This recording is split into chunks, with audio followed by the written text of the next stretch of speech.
You know, I haven't played a lot of Finnish games, but none that I've tried are bad. Well, I say that, I just remembered My Summer Car, but even then, it isn't bad, just misguided.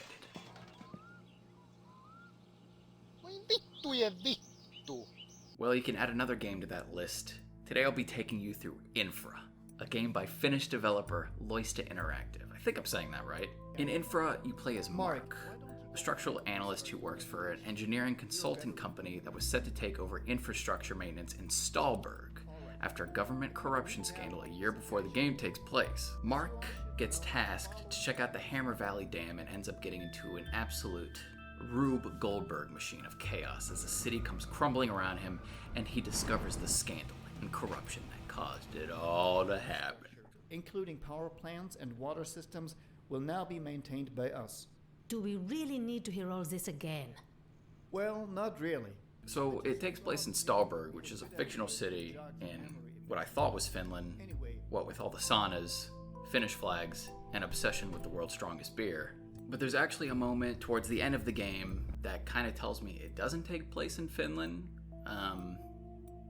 I tried to confirm this with the developers, but they did not respond to my email. INFRA is an adventure puzzle game, and by puzzle game I mean that in the same way that Amnesia: The Dark Descent is a puzzle game. Though unlike Amnesia, this is not a horror game. After playing for a bit though, you may think otherwise. So the game's environments are pretty creepy. Mostly in a way that a big, dilapidated power plant is creepy, because that's what you're doing. You're surveying all these old, rundown facilities. But occasionally, there's a bit of supernatural. Sometimes it's just weird. And it's so lonely and quiet. Like, other than in the first part of the game, Mark's office, there's very little NPC interaction in this game. And I don't know why they did that. Oh, that's why. I joke. You do meet some people throughout the game, meet some different characters. The biggest thing about INFRA, and the best reason to get the game, is all the exploration you can do. It's a linear game, but there's still like a ton of stuff on the side. And it took me a while to realize that there is a ton of stuff that can be missed, even though, in retrospect, it should be very obvious. But what made me really realize that is, you know, you'll see like a piece of loot or something on a cliff, and then you're thinking, oh, you know, you'll just wrap around and grab it later. But you don't. That's the whole game. The whole game is like that, except you can miss huge things. You can miss almost everything. So the way it works is you carry around your camera. You take pictures of all the faults in the infrastructure. Wait a second. I just got the name. So you use your camera to take pictures and things. But the thing is, you don't actually need to do it.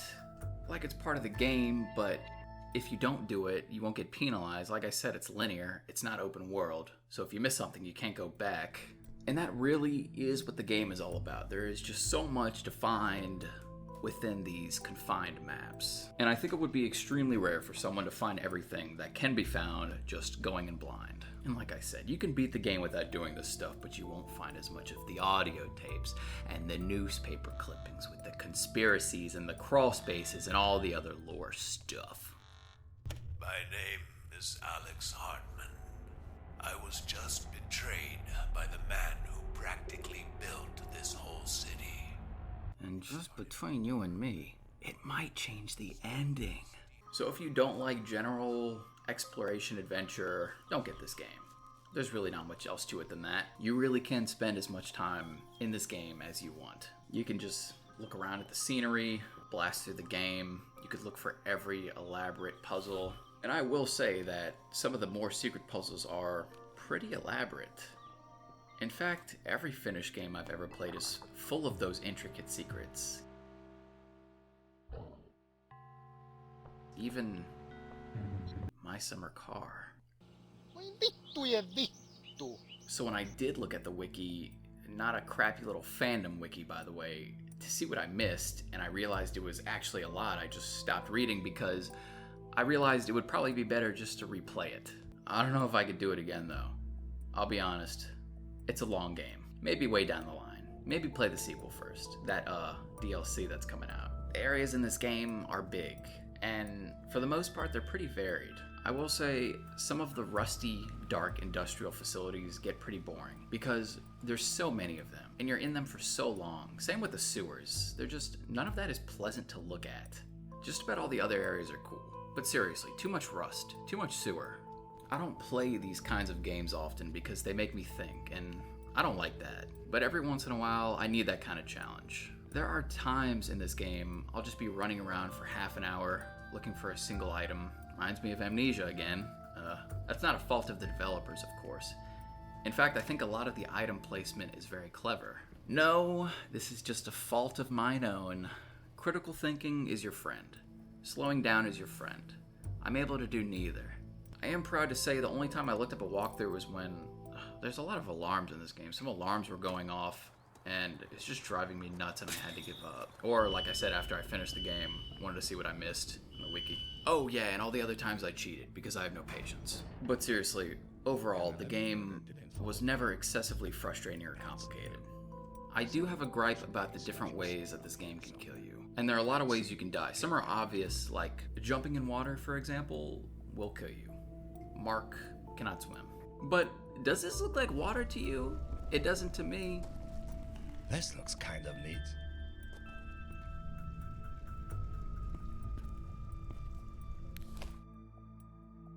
And now I am dead. Here's another example that happens a few times throughout the game. So you can die from a fall, of course. But here, it isn't high enough to kill you, yet when you walk off the beam, the screen just goes black. I guess they thought that was better than having invisible walls. Or take a look at this live bomb in the ground, just ready to go off. I wonder how long that's been there.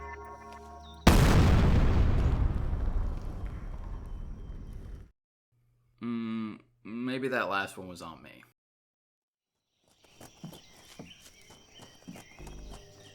The point is, there are times where you can easily die. Lots of times. For the most part, the autosave feature does its job well, but sometimes you can lose a lot of progress, so just remember ABC, always be saving. That's an old gaming term, old gaming phrase I just made up.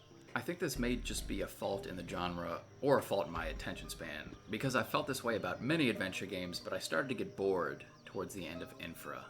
Not the entire time, but I feel like it really starts to slow down. I feel like this game needs more, maybe more side stuff. Here's one example that I really liked. A little on-rail section where you're on a little raft floating down a water tunnel. I like this a lot, and I feel like the game could have used more of these sections to just add variety to the very basic exploration gameplay. Or maybe not, because here's a section I absolutely hated, and I imagine everybody else would as well. I don't know who thought it would be fun to navigate this floaty boat through a giant maze, but they did. They put it in. It's a whole level. I do think INFRA could use some more scares, some more frights, some more spooks.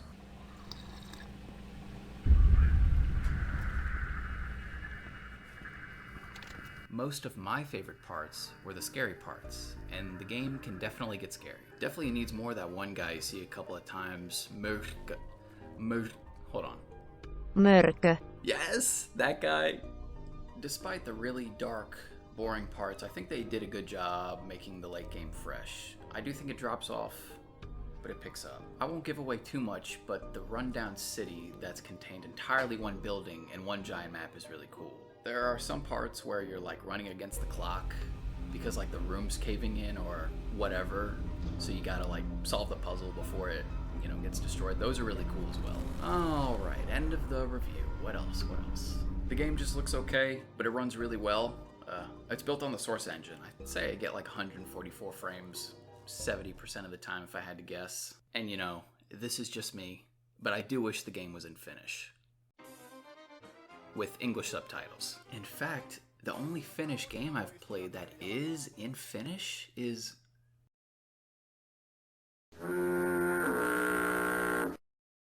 Nah, I'm just playing. Others do that. Okay, so, INFRA. It's $30 on Steam. Just Steam, unfortunately. $35 if you want the soundtrack as well. I get why this game is on the obscure side. Kind of a niche game. And I know I complain a lot, but this game really surprised me. It's a lot of fun. It's very memorable. It may surprise you too. Check it out. Kiitos. Hyvästi.